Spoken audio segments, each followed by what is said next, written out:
What's going on, college hoops heads? We are here at the Xfinity Mobile Arena, now Wells Fargo. I'm still making that adjustment. This is, as you can see, the Big Five Classic. We just saw the championship game, Villanova versus University of Pennsylvania. I'm joined by a couple friends of the show. First, we're joined by Morello, one half of the Big Five pod. Jake Copestick will be here with us shortly, as will Riley Frain. Obviously, both of them are with Mid-Major Madness as well. Riley's also with the Portal Report. But Kyle, I want to talk just general sentiments of, the Big Five, what we saw today, what kind of you were anticipating going into the tournament. Yeah, I mean, listen, when Big Five teams get together, you expect tough battles, you expect close games. First two games of the day absolutely achieved that. LaSalle winning by 4 against Drexel in a back-and-forth game that Drexel actually had to come back from a little bit, some shooting struggles in the first half, but they did. LaSalle, once Drexel went into a 2-3 zone, they struggled to shoot the ball in the second half, ended up coming down to the wire. And then in the second game, it literally came down to the last moment with Deuce Jones hitting a step-back three for the win. A pretty back-and-forth game there with Temple and St. Joe's, a very evenly matched game as well. And then the championship, listen, when you have a team with Villanova's talent, Penn definitely earned their way in being here in the Big Five Classic Championship, but the talent disparity was too much to overcome, especially after Ethan Roberts left the game early in the second half. They just didn't have the scoring output to keep up. And not only that, but Nova's shot making was incredible. I think they shot over 60% from the field for the game, over 50% from three. So you're expecting, close games when you get to the Big Five Classic. Two of those achieved that, and obviously the championship, with the talent disparity was a little bit hard. But great day of hoops here in the city of Philadelphia. Yeah, absolutely. Again, Big Five is one of the longest-standing traditions in college basketball. Any final thoughts before I bring up our next guest? Yeah, listen, like I said, it was just a great day of hoops. I think this is a great event that they've been putting on for the last 3 years. Obviously, a continuation of the tradition, like you mentioned, that's been going on for decades and decades in the city of Philadelphia. Hopefully, it's something that fans keep coming to in the future, keep supporting in the future, and not just at the Big Five Classic, but also at the college's sites as well. So a great day of hoops, and hopefully it can continue far into the future. Kyle, I appreciate it. Where could everyone find you? Big Five Pod on Twitter and Instagram and our YouTube page as well. And for audio-only versions of our podcast, pretty much wherever you can find your podcast, but Spotify and Apple Podcasts being the main ones. Okay. So I'm going to bring up the other half of the Big Five Pod, Jake Copestick.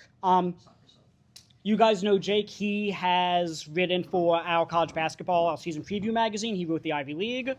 But he also, we just did our Cathedral Classic preview as well, or recap, rather, as well. So, Jake, you also write for Mid-Major Madness. And part of what you're doing with Mid-Major Madness, for purposes of today, is talking about the Salle and Drexel game. Right on. I'm going to throw a couple stats at you, and then we'll do an overview of the game. Drexel ended the first half with 1 point in the final 9.5 minutes of the first quarter. That was a 22-1 run over that 9.5 minute span, and they ended the half shooting one of the last 22 field goal attempts to end the half. But this was a tale of two halves, obviously. What's your overall thoughts of, I guess, LaSalle's first half, Drexel's second half, and just a general overview? We did have LaSalle win 69-64 over Drexel, but just what's your overall sentiments of the game? Yeah, well, that first half especially, I think the overarching theme here with Drexel is they've done this a couple times. They got to string 40 minutes together. They got to string two halves together. You saw it today. Last time they played in this building, they played Syracuse. This is a close game at halftime. They scored 18 points in the second half after Syracuse turned up the pressure defensively. And then it's something you even saw Wednesday night at their loss at American. They're shooting the ball well Wednesday night down in D.C. They're up 13 points at halftime, and then it becomes a loss for them. So you see them play well at times. Today was a very good second half for Drexel, but they got to string 40 minutes together. They just didn't do it. So here's another couple stats. I always try to look at LaSalle's rebounding numbers, obviously because they had the macho rebound that John all off season. Drexel rebounded them 44-37. Drexel also had 21 offensive rebounds, but the issue was they weren't executing on those offensive rebounds. They had just 21 second chance points. But and then obviously Josiah Harris was the main talking point for LaSalle, 21 points, 13 of those 37 rebounds that LaSalle had. Just what do you make of LaSalle? I mean, they were up, 19 or 20 at half. It was tied at 21, and then, 41-22 at half, I think. So 41 points at the half. Yeah, second Yeah. most all season, first half for them. So what's your overall sentiments of LaSalle? Yeah, well, it was a critically needed win. They had not won a game against a Division I opponent since they beat Monmouth that first week of the season. Almost a month ago. And they needed it bad. And also, you bring up Josiah Harris, career high 21 points. He had 13 rebounds, his second straight double-double.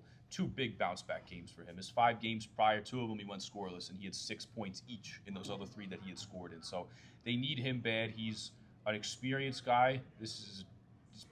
Played a lot of college basketball. He played 2 years for Darius Nichols at Radford before coming here. But it was a really good bounce-back game for Josiah Harris. He fell out of the starting lineup, 2 straight double-doubles in a really big game for him. And his 13 rebounds was huge because, like you said, they were out-rebounded. When me and Kyle were previewing this game, I said that you wouldn't see LaSalle out-rebound Drexel the way they did with Penn last week. Drexel with Martin De La Porterie, with Garfield Turner, who had a big game with Billion Garcia, Adston with Big Ralph Akuda, who logged some minutes. They have the size and the bodies to go up against LaSalle, but it was Drexel not being able to score.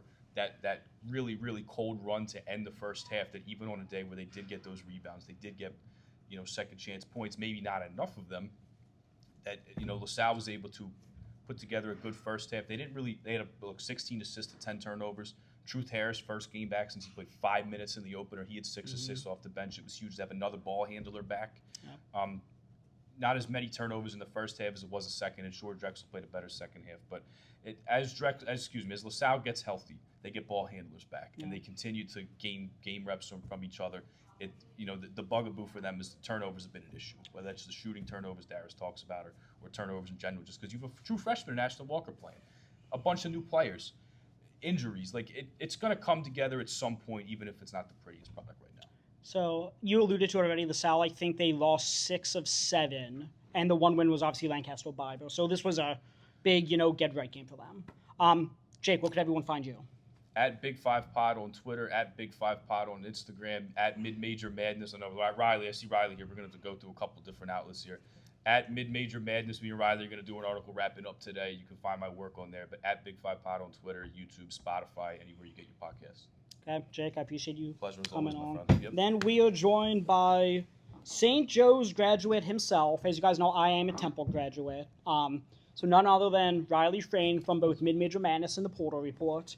St. Joe's wins 70, Temple 69. St. Joe's, we already alluded to it. Deuce Jones hits the shot literally at the buzzer. It doesn't look like his foot was on the line after I rewatched it. They did initially put up on the scoreboard it was a 2, and then obviously very quickly rolled it a 3. Riley, Deuce Jones scored, I think, St. Joe's final 10 points. Yep. He finished with 17 in total.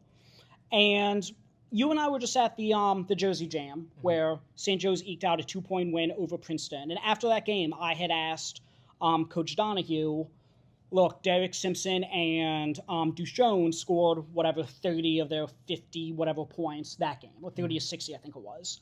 Said, Anthony Finkley only had 1 point that game. So I asked him, what do you guys need to do to get other guys involved offensively other than Deuce and Derek Simpson? Yeah. Obviously, Glover Toscano scored off a little bit after a hot start of the year. Today, they had 5 guys in double figures. They had Deuce Jones, Justice Ajabor I think they said first career double-double. Yep. Jaden Glover Toscano and Anthony Finkley, finally started getting on track a little bit offensively. Yes, sir. For Temple, Gavin Griffiths looked awesome. I mean, he had 15 points in short order. He had 5 threes. He also had 5 blocks. A guy who's that smooth and big and able to handle, shoot, etc. I'm excited for him as a Temple alumnus. Darian Ford, 27 points as well for Temple. What's your overall takeaways from, let's start with the St. Joe's perspective from this game. Yeah, well, I mean, you touched on Deuce Jones already and some of the guys stepping up to sort of fill into some of the roles, as Donahue's alluded, this team needing to do. And obviously that's sort of the big takeaway. But, I mean, even from a fan perspective, it's going to come down to the last 2 minutes where, I mean, you mentioned it, Deuce Jones scoring 10 straight points for St. Joe's. Yeah, straight for St. Joe's. There was, I think, LaSalle had scored 2 or 4 during that stretch. But in the final 2 minutes of regulation, I mean, just the way he took over, ends up knocking down the step back heave at the buzzer, which was completely contested, and it's definitely felt like a little bit of a lucky shot. I'm sure Temple would have felt that way at the end. Yeah. But yeah, the big takeaway, I think for me, has to be the way Deuce Jones stepped up in the last 10 minutes after to that point in the game, he only had 7 points so far. Yeah. And the other thing for me, when you look at the Temple side, is, Darian Ford has been incredible this year since arriving in the transfer portal. Former top 100 prospect. He's been sort of everything they build him up to be. He mentioned it on the press conference here, having sort of his best in year. that seat, yes, actually. in this very seat that I'm sitting in. But mentioned it in the press conference here, having probably the best year of his career so far. In terms of averages, goes on to score 27 points today. And you mentioned Gavin Griffin had a good game, but just a Temple team that's not getting a lot of help sort of outside one or two guys, Darian Ford maybe being the main one. Obviously, Gavin Griffin stepped up today, but it's been other guys in different games. I know Aiden Tobias, sophomore, has sort of had some good performances this year, but they need a little more consistency outside of Darian Ford. Of course, he can drop 27 points. We saw it today, but that's not going to be enough to carry Temple through sort of a poor shooting night. Both teams sort of an offensive back and forth slog. I think very similar in the turnover margins, very similar in the rebounding margins, very similar in the shooting margins. Both teams shot around 30% and I believe under 30% from three. So again, Darian Ford, a guy who can score almost 30 points a night, but where is the rest of this production from consistent production from this Temple team going to come from? It's also worth noting Babatunde Dorodola fouled out again. He's a sophomore. He's struggled, and that was a question that Adam Fisher, addressed in the press conference in this exact seat, actually. No, in this seat. Anyway, Riley, what could everyone, find your work? Yeah, of course. I'll try to keep this one a little shorter, but as Jake mentioned, we do some work writing for Mid-Major Madness. You have your hands in a lot of cookie jars. Do some work for at the Portal Report on Twitter, and of course you can find my stuff pretty much anywhere on social media except for Instagram, but it's typically at Riley Frain, RILEYFRAIN. A lot of sort of East Coast mid-major focused college basketball, Philly being sort of one of my main hubs between Philly and New York. So, for anyone interested in anything like that, please come check us out. And thank you to Stephen for having us. Yeah, Always a pleasure, man. Appreciate it. Absolutely. A great day of basketball, as Kyle said. So, very quickly on the championship, I almost said national championship. It felt like a national championship here. It's our Super Bowl here in Philly. Yeah. Villanova and Penn. Villanova wins 90-63. Unfortunately, Penn loses Ethan Roberts.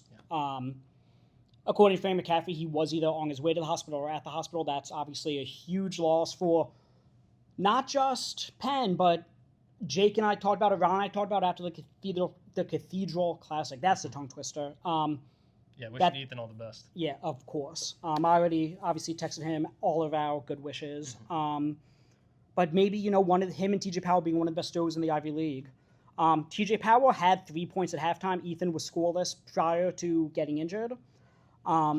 That's just not going to do it for Penn against a school like Villanova when that duo is combined for 3 points. Penn shot 11 of 22 from 3, obviously, which is very good, shooting 50%. They shot 13 of 37 from 2, though. Villanova's size was clearly apparent, their athleticism was clearly apparent, and Penn just couldn't do anything, to score other than the 3-point shot, really. Villanova themselves shot 15 of 31 from 3. Again, also almost I went to law school because I can't do math, but that's almost 50% as well. Duke Brennan had 15 and 10. Devin Askew had 17. Bryce Lindsey had 18. Shot 5 of 6 from 3. Again, Villanova won by 27 points. This was basically over very early into the second half, it felt like. Yep. But yeah, Villanova, I think their size, their athleticism, I just think it was too much. And it was overwhelming. Yeah, that was exactly what I was going to use, was overwhelming.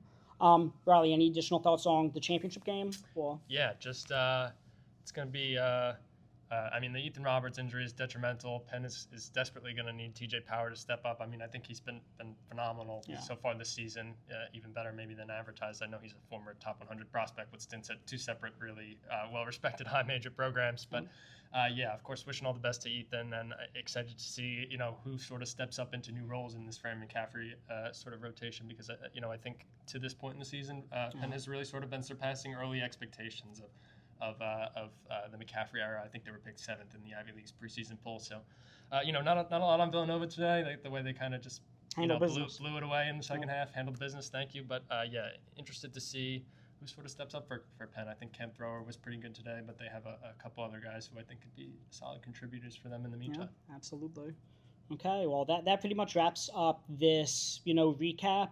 You can find me on Twitter at the _the NBA That's the_NBA Take 3. The _NBA That's NBAGELL. As if I don't do this on every podcast and live stream I do.